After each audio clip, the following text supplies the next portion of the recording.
क्या आपने कभी प्रकृति के अदम्य उत्साह के बारे में सोचा है? आज चलिए दुनिया के सबसे शानदार पक्षियों में से एक ईगल के असाधारण यात्रा के बारे में जानते हैं।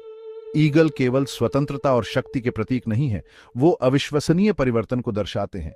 एक ईगल को आसमान में ऊंचा उड़ते हुए देखिए, लेकिन क्या आप जानते हैं कि अपनी चरम सीमा तक पहुंचने के लिए यह प्रकृति के सबसे कठिन परिवर्तनों में से एक से गुजरता है।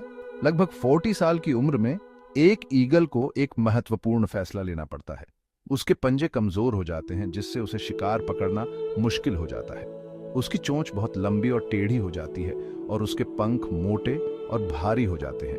ऐसे में जीवित रहने के लिए कायापलट जरूरी है। ईगल एक पहाड़ की चोटी पर चला जाता है, जहां वह अपनी चोंच को तब तक चट्टान से मारता रहता है जब तक कि वह टूट न जाए। सुनने में बहुत दर्दनाक लगता है ना? लेकिन यह तो बस शुरुआत है। एक बार चोंच वापस आने के बाद ईगल अपने पंजे एक एक करके नोच लेता है।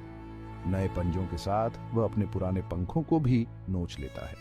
इस प्रक्रिया में लगभग 5 महीने लगते हैं।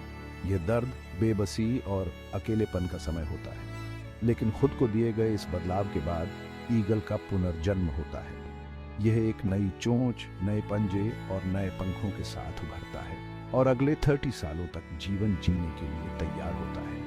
यह अविश्वसनीय पुनर्जन्म केवल अस्तित्व की कहानी नहीं है, यह लचीलापन और नवीकरण में एक शक्तिशाली सबक है। यह हमें याद दिलाता है कि कभी-कभी हमें नए को अपनाने के लिए पुराने को छोड़ना पड़ता है। यह चुनौतीपूर्ण हो सकता है, यह दर्दनाक हो सकता है, लेकिन फल संघर्ष के लायक होता है। तो अगली बार जब आप एक ईगल को आसमान में एफर्टलेसली उड़ते हुए देखें, तो उसके द्वारा तय की गई यात्रा को याद रखें। जीवन में कभी-कभी हम भी ऐसे मोड़ पर आते हैं जब नए अवतार में आगे बढ़ने के लिए अपने अंदर बदलाव लाना पड़ता है। क्या आप तैयार हैं अपनी उड़ान के लिए? अगर आपको यह कहानी इंस्पायरिंग लगी हो तो इसे थम्स अप दें और अपने फेलो नेचर लवर्स के साथ शेयर करें। मोटिवेशन की ऐसी ही और इनक्रेडिबल टेल्स के लिए सब्सक्राइब करें। अगली बार तक एक्सप्लोर करते रहें और क्यूरियस बने रहें।